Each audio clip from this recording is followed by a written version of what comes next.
अस्सलामुअलैकुम फ्रेंड्स, मैं आज आप लोगों के लिए डे क्लास 1 लेकर आई हूँ ब्यूटिशियन की। मैं आपको जो है इसके अंदर थ्योरिकल भी बताऊंगी और जो है आपको प्रैक्टिकल भी कर कर बताऊंगी। तो फर्स्ट डे क्लास है, इसके अंदर मैं आपको आईब्रोज़ की शेप बताऊंगी और आईब्रो की थ्योरी बताऊँगी। मेरा टॉपिक है threading. What is threading? Threading क्या है? थ्रेडिंग एक टेम्परेरी जो टेक्निक होती है, ये जो है बालों को रिमूव करने के लिए, टेम्प्ररी बालों को रिमूव करने के लिए होती है। थ्रेडिंग का इजाद जो है चाइना में भी किया गया था सबसे पहले, और जो है ये इंडिया में भी बहुत पॉपुलर है। और थ्रेडिंग के कोई साइड इफ़ेक्ट नहीं है। ये आप जो है अपनी पेन और कॉपी ले लें और इसके अंदर अपने नोट्स बनाते रहें।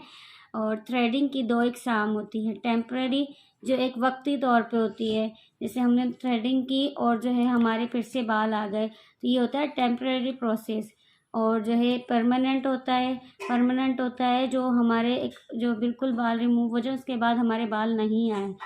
तो टेम्पररी टेक्निक में आपको बताती हूँ, उसमें किस किस तरीके से होती है। वैक्सिंग से होती है और जो है थ्रेडिंग से होती है। ये दो तरीके होते हैं जो टेम्पररी होते हैं। और परमानेंट टेक्निक जो होती है वो लेज़र से होती है और जो है इलेक्ट्रोलाइसिस से होती है। ये दो टेक्निक होती है जिससे परमानेंट हेयर्स रिमूव हो जाते हैं। और जो है हमें जो थ्रेडिंग करने के लिए कौन कौन से टूल्स जो होते हैं हमें रिक्वायरमेंट होती है। तो जो है हमारे टूल्स जो है, पहले थ्रेड हमें चाहिए होता है। थ्रेड आप देख लीजिएगा जो आपको इजीली, और थ्रेड जो है 3 नंबर का आता है, 4 नंबर का आता है, उसके सबके अलग जो है नंबर्स होते हैं। जो आप शॉप वाले को बोलोगे वो आपको जो है थ्रेड दे देगा। दूसरा होता है पाउडर। टेल्कम पाउडर की हमें ज़रूरत होती है, वो इसलिए होती है क्योंकि हम आईब्रो के ऊपर पाउडर लगाकर और जो है हम वैक्स उसकी थ्रेडिंग करते हैं। दूसरा हमें ट्यूज़र की ज़रूरत होती है। कुछ लोग ट्यूज़र की मदद से भी करते हैं, जो कुछ आयर्स रह जाते हैं उसको ट्यूज़र की मदद से निकालते हैं।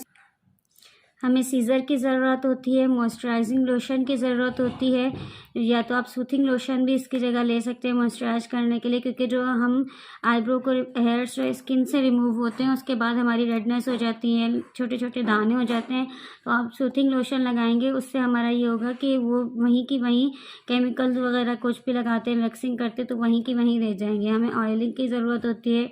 हैंड मिरर की ज़रूरत होती है, जो हम कस्टमर के हाथ में दे देते हैं कि अब वो लोग देखते रहें कि हमारी आईब्रो सही बनी या नहीं। उसके बाद टोनर की ज़रूरत होती है हमें, जो टोनिंग करने के लिए, क्योंकि हमारे पोर्स ओपन हो जाते हैं, उसको क्लोज करने के लिए टोनर की ज़रूरत होती है।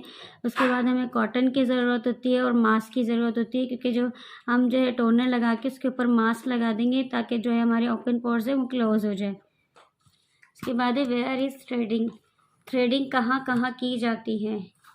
थ्रेडिंग की जाती है आईब्रोज पे, अपर लिप पर, फोरहेड पर, साइड ब्लॉक और चिन थ्रेडिंग। चिन पे भी थ्रेडिंग होती है।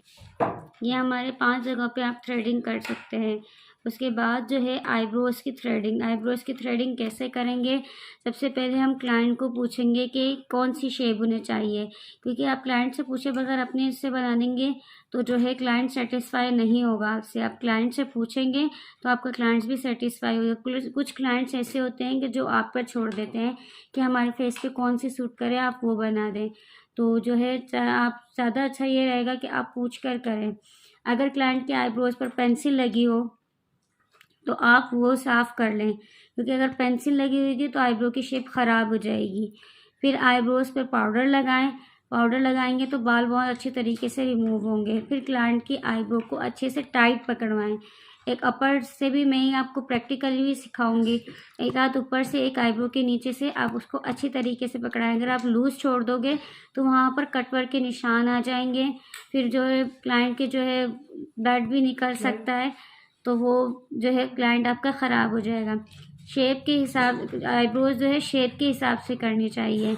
आईब्रोज़ बनाने के बाद एलोवेरा जेल, मॉइस्चराइज़र लगाएं, सूथिंग लोशन लगाएं। ये चीज़ें आप लगा देंगे तो उनकी स्किन जो है वो सॉफ्ट सी और बहुत अच्छी आईब्रो लगेगी। उसके बाद अपर लिप पर थ्रेडिंग करने का तरीका। लिप्स के ऊपर वाला हिस्सा है होता है अपर लिप कहलाया जाता है, जो लिप्स के ऊपर वाला होता है। लिप्स के ऊपर वाला हिस्सा बहुत नाजुक होता है। उसे अपर लिप बनाने से पहले क्लाइंट से ज़बान रखवाएं, क्योंकि जो है ज़बान रखवाएंगे वो थोड़ा सख्त हो जाएगा, खिंच जाएगी स्किन, जो टाइट हो जाती है। फिर थ्रेडिंग बहुत आसान होती है करना और हेयर्स भी बहुत अच्छे से रिमूव होते हैं और कोई कट भी नहीं लगता।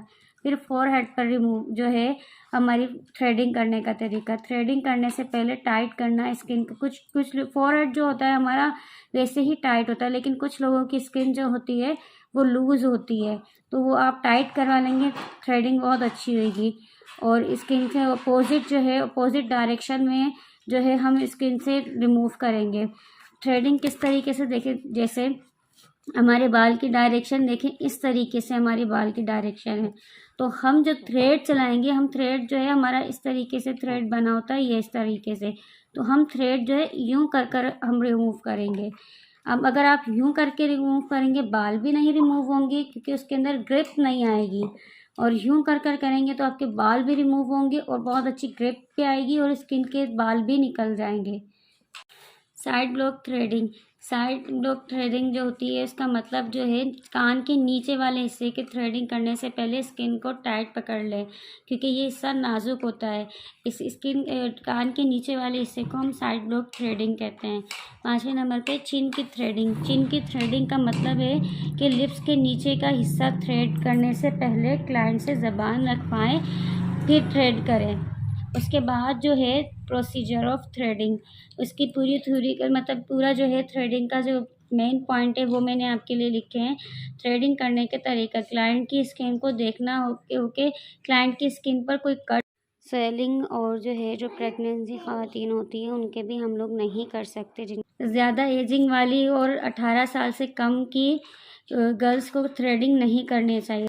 थ्रेडिंग के लिए क्लाइंट को लेकर जाएं, चेयर पर बिठाएं और टॉवल या टिश्यू की मदद से साफ़ करें। अगर क्लाइंट ने आईब्रोज पेंसिल वगैरह लगाई हो तो उससे वाइप से साफ़ कर लें और टेल्कम पाउडर लगा लें। आईब्रोज हमेशा क्लाइंट की शेप के हिसाब से करें। थ्रेडिंग हो जाने के बाद मॉइस्चराइज़र क्रीम लगाएं।